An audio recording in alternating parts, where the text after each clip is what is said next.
Les économistes sont sceptiques devant l'annonce du gouvernement et d'un nouveau comité ministériel pour lutter contre la vie chère.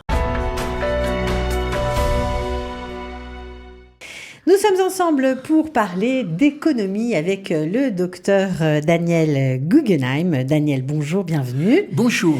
Alors, on va commencer avec une nouvelle. Bien sûr, si chacun a regardé son téléviseur, on a tous vu Bibi faire une déclaration annonçant la création d'un comité ministériel de lutte contre la vie chère. Alors, j'ai envie de vous dire, Daniel, info réelle ou intox? Effectivement, on peut se poser la question, est-ce que c'est une info ou c'est une intox? Et je dois dire que les économistes ont accueilli avec scepticisme la création de cette nouvelle comité ministérielle pour la lutte des prix. Mais oui, parce que c'est pas un sujet nouveau dans cette nouvelle, on va dire, législature. C'est vraiment le sujet. Oui, et c'est venu aussi, puisqu'on en parle politique, parce qu'il y a un sondage qui vient de sortir qui dit que c'est la plus première préoccupation des Israéliens. Et je peux dire ici au téléspectateur qu'ici en antenne, avant que nous parlions, on a parlé de ce sujet, à quel point on voit que tout le monde est lié et voit que les prix sont effectivement souvent très chers. Oui, parce qu'aujourd'hui, les Israéliens réfléchissent quand ils vont faire leurs courses. Ce qui est intéressant de noter à ce sujet de ce comité ce nouveau comité interministériel, c'est qu'on aurait pu penser que le ministère des Finances et de l'Économie soit présent. Or, ils ont fait la politique des chaises vides dans la première réunion. Ça en dit long sur les motivations du gouvernement à travailler sur le sujet. Oui. C'est inquiétant, franchement. Oui. À part ce que la presse en a dit, on peut essayer de voir et d'analyser ce qui s'est passé de cette absence du ministère des Finances comme quelque chose de plus profond.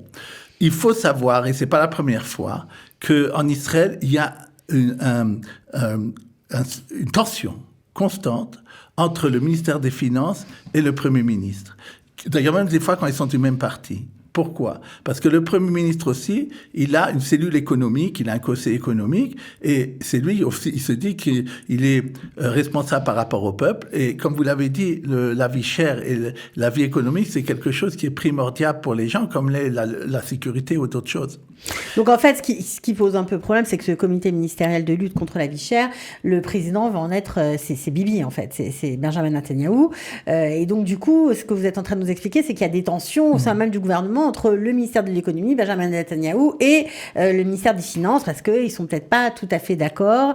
Est-ce qu'il y a eu déjà des propositions concrètes? C'est ça qui nous intéresse. Justement, le ministère des Finances, lui, ce qu'il voit, c'est de sortir le moins d'argent possible et que les caisses soient le plus remplies. C'est son but d'ailleurs normal, c'est que la loi lui donne ce but, et donc c'est ce qu'il voit, cette optique. Et c'est pour ça qu'il y a d'autres membres du gouvernement et aussi un chef du gouvernement pour voir l'ensemble de la situation.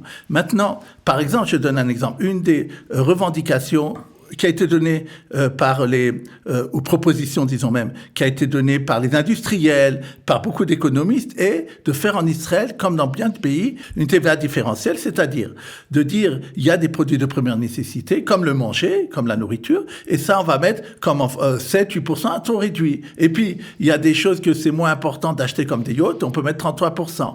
Et en Israël, ce n'est pas comme ça. En Israël, vous avez un taux de 18%. Taux de TVA fixe, oui, pour tout le monde. Pour tout le monde. Il y a certains secteurs où il n'y a pas de TVA, mais c'est très rare et c'est un taux général. Et or, il faut savoir que c'est un impôt qui est indolore, c'est-à-dire les gens ne savent pas à tel point qu'on paye d'argent là-dessus, et c'est ça qui est très très important dans les recettes du gouvernement, même plus que les impôts directs. Et chaque fois qu'on veut toucher à ça, c'est beaucoup d'argent qui sera enlevé dans les caisses du gouvernement. Et, donc ça a été une proposition des industriels. Et même par exemple, quand l'histoire du lait est venue, ils ont dit, pourquoi tu demandes à moi, pour ceux qui produisent le lait, de ne pas augmenter, t'as qu'à toi baisser la TVA, et donc dans ce cas-là, ça reviendra au même.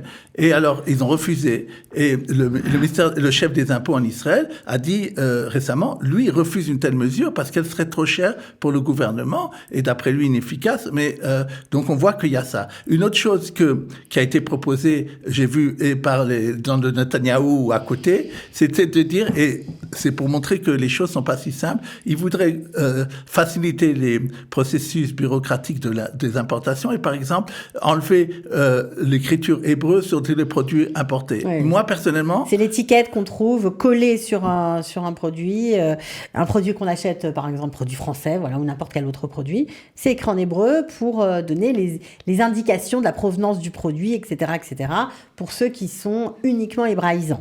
Donc ça, Benjamin Netanyahou veut enlever ça. Il a parlé parce que ça coûte de l'argent. Bien sûr, mais le problème, c'est que moi, je pense à un problème de santé, parce qu'il y a ici des gens qui pourraient ne pas savoir, ils sont allergiques à certaines choses, s'ils peuvent pas voir les produits qu'il y a dedans, c'est peut-être dangereux pour eux. Il faut faire toujours attention, lorsqu'on veut lutter contre un sujet, de ne pas faire qu'il y ait des problèmes de santé ou autres après. Donc, c'est une chose à voir. Est-ce que cette réforme va être adoptée ou pour l'instant, on ne sait pas? Pour l'instant, c'est au niveau des propositions et d'ailleurs, je pense qu'une intervention près de la Cour suprême empêchera, puisque ça fait une partie des gens qui ne pourraient pas acheter ces produits-là. Alors, il y a évidemment d'autres questions qui se posent. Il y a beaucoup d'initiatives citoyennes dans la société israélienne ces derniers temps. Est-ce que peut-être que les citoyens, comme on aurait en Europe, je pense aux 50 millions de consommateurs, est-ce qu'on aurait un poids? Alors, et c'est intéressant, il y a eu sûrement beaucoup d'auditeurs, on vit ça cette semaine dans les réseaux sociaux, une initiative privée de ne pas acheter des fruits et des légumes au-delà de 9,90. D'abord, c'est quelque chose de raisonnable et effectivement, on peut penser que acheter des pommes au-dessus de 10 shekels, c'est pas normal. Même pour les fruits d'été, on pourrait se poser la question. Et ils ont choisi ces produits de fruits et légumes parce que c'est des produits qui restent pas longtemps. Et donc, si les gens n'achètent pas, alors ça sera une grande pression pour les agriculteurs ou pour les vendeurs ou quel que ce soit. Donc, ça peut marcher. Moi, j'y crois à l'initiative privée. On l'a vu d'ailleurs pour l'Angel. Vous savez que les orthodoxes ont fait un boycott de Angel et que Angel a cédé parce qu'ils voyaient que ça descendait beaucoup le nombre de ventes. Donc, il faut être très organisé comme les orthodoxes. Il faut que tout le monde suive pour que ça puisse fonctionner. Pour l'instant, je ne sais pas si on en est là. Il y a une autre initiative qui s'appelle Caspenou. Oui, tout à fait. Il y a Elifra qui est bien connue sur les ondes de Kalita et qui a lancé ça. J'ai vu son initiative et elle, non seulement elle veut lutter contre le monopole, c'est aussi pour des santé et de qualité des produits, mais c'est aussi au niveau des prix qu'elle veut lutter et donner beaucoup de force aux consommateurs en disant voici les produits qu'il faudra acheter ou pas, et en même temps il y a des données conseils qui sont donnés par les associations de consommateurs, comme vous avez noté l'importance, et de chercher toujours les marques qui sont pas connues. Souvent dans les super, vous savez, ils sont tout en bas et ils coûtent moins cher que les marques qui sont connues. Ils sont des fois tout aussi bons et ça peut permettre à des gens comme maintenant où des fois la vie est difficile de faire des économies. Bon, alors on ne sait pas ce qu'il adviendra de ce comité ministériel de lutte contre la vie chère, mais on espère qu'il aura, en tout cas on l'espère pour nous, qu'il aura franchement de bonnes initiatives et des décisions concrètes prises. On va passer au deuxième sujet du jour. C'est une augmentation de 5% du salaire moyen par an. Donc là, c'est plutôt une bonne nouvelle. Oui, tout à fait. Vous m'avez fait remarquer à juste titre en antenne qu'on a parlé de ce sujet il y a un mois, mais je crois que c'est important de dire chaque mois les nouvelles choses. Surtout si ça augmente, ça nous fait du bien. Tout à fait. Et ça montre aussi que sur un an, 5%, vous avez parlé, c'est l'inflation à peu près. C'est-à-dire que le pouvoir d'achat des salariés israéliens est maintenu réellement par l'inflation. Je ne dis pas qu'il est au-dessus. Là, le mois dernier, c'est intéressant, il avait augmenté de 8% parce qu'il y avait quelque chose de spécial. Maintenant, c'est un peu baissé, mais ça veut dire que sur un an, on suit l'inflation. Alors, quel est le chiffre exact du salaire brut? Alors, le chiffre exact du salaire moyen brut en avril, 12 000, presque 700 shekels. 12 700 shekels. Voilà. Pas mal. Voilà, exactement. Alors, du coup, les Israéliens maintiennent leur pouvoir d'achat. Tout à fait. C'est dû au plein emploi parce que, par exemple, maintenant, le chiffre est sorti d'après les statistiques. En avril, c'est 4,2 millions de salariés qu'on a qui travaillent en tant que salariés en Israël, c'est très très important. Et donc ça prouve que on reste toujours un chômage autour de 3%. Et c'est ça qui explique que les salaires suivent l'inflation. Et d'ailleurs, un secteur dont on dit qu'il avait été très touché, la presse en a tellement parlé. Oui, qu'il y avait on va dire, des renvois, des baisses de salaire, etc. Apparemment, c'est faux. À cause de la réforme juridique et aussi à cause de la crise mondiale. Et pourtant, il n'en est rien. Les chiffres montrent que... On parle du high-tech, bien sûr. Du high-tech, de la haute technologie. Les chiffres montrent qu'on a eu en avril 31 685 shekels, presque 31 700 shekels, une augmentation de 5,8% par rapport à l'année d'avant. C'est donc au-dessus de l'inflation même. Et ça veut dire que même dans le high-tech, il y a une augmentation donc des salaires et aussi une augmentation de 3% des gens qui travaillent dans le high-tech, qui est même plus important de l'augmentation de gens qui travaillent dans le reste des salaires des autres professions, ce qui prouve qu'il n'y a pas de crise dans le high-tech, ou en tout cas pas au niveau qu'on avait dit dans la presse. Bon, alors pour illustrer ce que vous nous dites, parce que nous on veut des preuves concrètes, il y a une société qui clairement corrobore ce que vous êtes en train de nous raconter. Tout à fait. Cette société s'appelle 8Fig, peut-être en anglais 8Fig, et cette société fait de l'intelligence artificielle sur le commerce online, que ça soit pour mieux vendre, pour mieux gérer la trésorerie. Et cette société a réussi, il y a quelques semaines de ça, à lever 1,5 milliard de shekels. Alors qu'on disait justement que c'était compliqué de le faire, elle a réussi à le faire. Donc on voit qu'il y a des sociétés qui sont demandées. Mais pour vous montrer, c'est pas dans l'air qu'elle a reçu cet argent, c'est parce elle a des preuves de sa réussite. En 2022, elle a réussi à multiplier par 9 ses clients, par 10 son chiffre d'affaires. Et donc ça prouve que elle a même 1000 employés, donc ça prouve qu'il y a des sociétés qui réussissent beaucoup, et même mondialement. Et quand je dis le mot mondial, je fais allusion, sûrement beaucoup de gens ici ont vu la nouvelle exposition de Apple sur les lunettes virtuelles. Apple a montré la réalisation, l'application d'une société qui s'appelle Simply, qui est une start-up israélienne mondialement connue, pour apprendre tout seul à faire de la musique, à jouer de la guitare ou des choses comme ça, du piano. Et donc, c'est important pour elle de montrer, même vous pourrez avoir Simply avec ces lunettes virtuelles. Voilà, pour apprendre à faire de la musique. Et donc, comme quoi, le high-tech n'est pas encore prêt de s'arrêter, et surtout pas en Israël. Plutôt une nouvelle qui nous fait plaisir. Alors là, une nouvelle moins réjouissante, évidemment, puisque ça a touché les Israéliens dans leur chez eux. 300 000 foyers ont été privés d'électricité. Donc, ça fait les gros titres de la presse. C'était la semaine dernière en raison de la canicule. Que s'est-il passé, Daniel, et est-ce que ça aurait pu être évité ? Les météorologues avaient prévu cette canicule 3 jours avant. À la différence des économistes, ils se trompent moins dans leurs prévisions. Et donc, la compagnie d'électricité avait pris au sérieux cette prévision de donner 3 jours avant qu'il y aurait cette canicule extrême, comme on l'a vu vendredi dernier. Et donc, la compagnie d'électricité a demandé à la société Noga l'autorisation de rouvrir des centrales à charbon qui produisent l'électricité.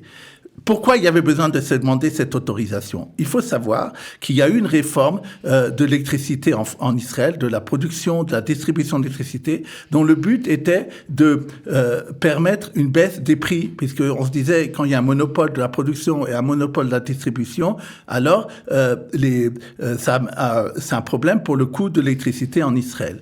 Et lorsqu'on fait une réforme, et souvent ce qui arrive, c'est qu'on ne voit pas tous les scénarios. À partir du moment où on sépare ceux qui ont le devoir de gérer le système, de donner l'autorisation... D'ouvrir des centrales si on en a besoin, de mettre en marche en tout cas d'autres centrales si besoin. Et ceux qui continuent, comme la compagnie d'électricité, à le principal producteur d'électricité, alors il peut y avoir un problème. Elle avait fait cette demande à Noga.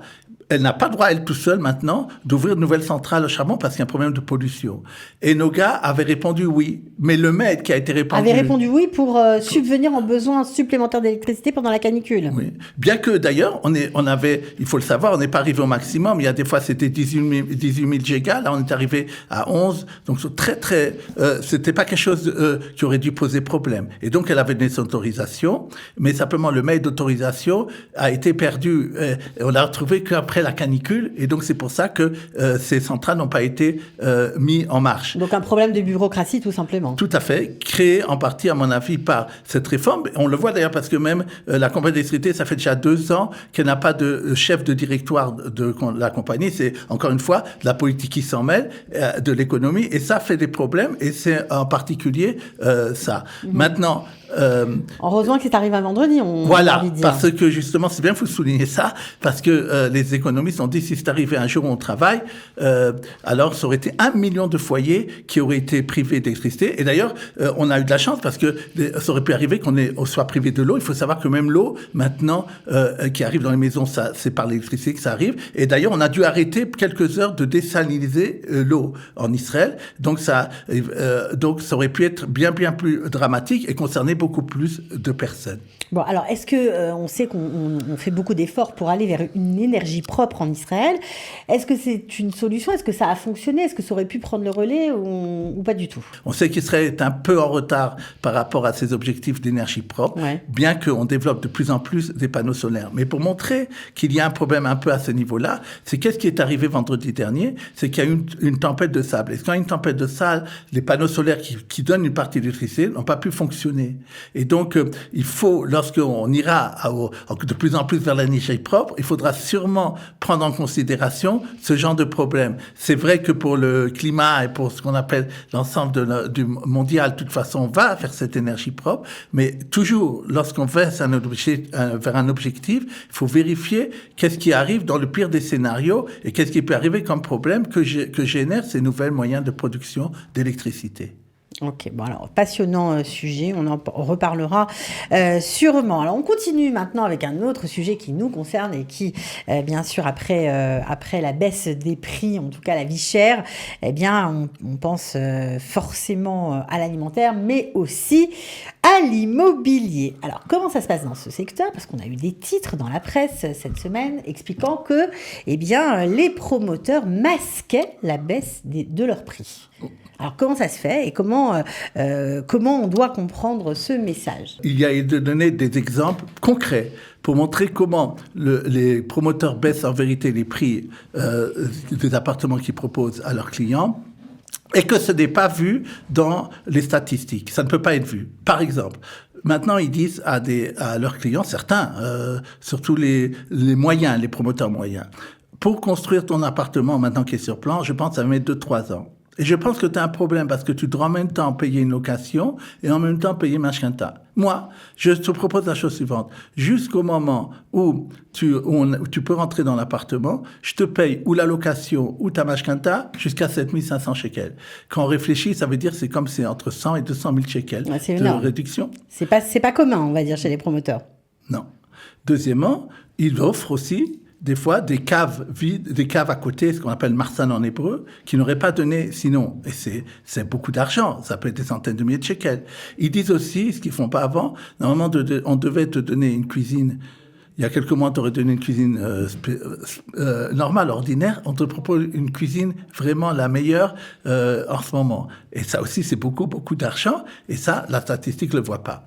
Une autre chose qu'il faut dire, c'est que là, dans la réalité des faits, dans la presse, par exemple, on parle de l'entreprise Guindy qui fait des appartements de luxe, qui a proposé 10% de réduction des prix de ces appartements jusqu'à 400 000 shekels. Ils ont dit c'est pour ce qu'on appelle mois d'entrée vert, c'est-à-dire ceux qui sont affiliés à Réver. Mais en fait, dans la presse, marqué que beaucoup de gens pourraient profiter de ça. Et donc, ça veut dire que vraiment, il y a des promotions qui sont en ce moment. Et je pense que ça va continuer. Oui, parce qu'un appartement à Tel Aviv, dans une tour Guindy, ça coûte une fortune. Donc, on peut aller jusqu'à 300, 400 000 shekels de réduction? Tout à fait, c'est ce qu'ils ont proposé. Et donc, donc ça veut dire que ils sont vraiment, beaucoup de promoteurs sont vraiment ont un besoin de vendre leur appartement. Et à mon avis, je le dis souvent, ce n'est pas encore le moment d'acheter. Ah oui, c'était la question que j'allais poser. Une Pourquoi dernière chose, c'est pas encore le moment, ça va encore baisser, ça veut dire? Oui, parce que d'abord, les mashkenta vont encore augmenter et donc encore moins de personnes vont vouloir vouloir aller pour acheter, et que les promoteurs, d'autre côté, ont besoin énormément de financement et de montrer qu'ils arrivent à vendre des maisons. Donc, ils sont obligés de beaucoup baisser les prix. D'ailleurs, ça montre, une étude universitaire a montré aujourd'hui que même dans les Yad Shniya, c'est-à-dire dans la seconde main, dans des appartements qui ne sont pas des promoteurs, il y a aussi une baisse de 1,5% depuis le début de l'année, alors que la statistique ne le voit pas. Et ils ont d'autres moyens de le calculer. Donc, ça veut dire qu'on a une baisse générale des prix qui, d'ailleurs, ne va faire, comme je vous l'ai dit, que de s'accentuer. Mais quand vous dites que l'Institut de la statistique ne le voit pas, alors quand est-ce qu'on va le voir officiellement? Ah oui, c'est vrai. On ne peut pas savoir. C'est 1 ou 2 mois après, ou 3 mois, ils ont prouvé cet institut universitaire. Finalement, après, ils arrivent aux mêmes mesures, mais il y a des fois que la statistique n'arrive pas à voir tout de suite ce qu'eux, ils arrivent à voir, parce qu'ils mesurent d'une façon différente les appartements de seconde main. Okay. Une dernière chose que je voudrais dire, très importante, ça concerne peut-être une partie des gens qui nous écoutent. Il y a ce qu'on appelle les appartements midar, c'est-à-dire des gens qui, parce qu'ils étaient de conditions pas bonnes, vraiment sociales défavorisées, ont eu le droit de ce qu'on appelle des appartements midar, qui sont souvent d'ailleurs dans des quartiers très bons, mais c'est des appartements qui maintenant coûteraient beaucoup d'argent, qui à l'époque ne coûtaient pas grand-chose.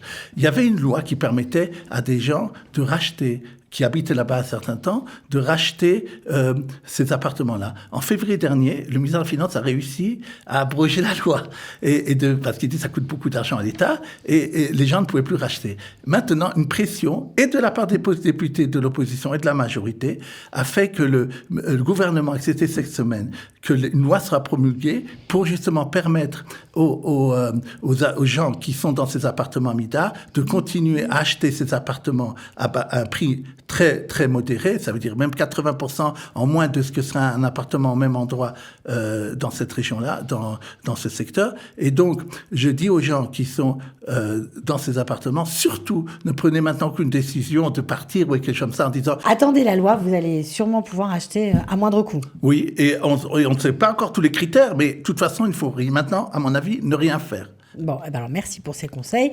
On se retrouve la semaine prochaine avec plaisir. Merci.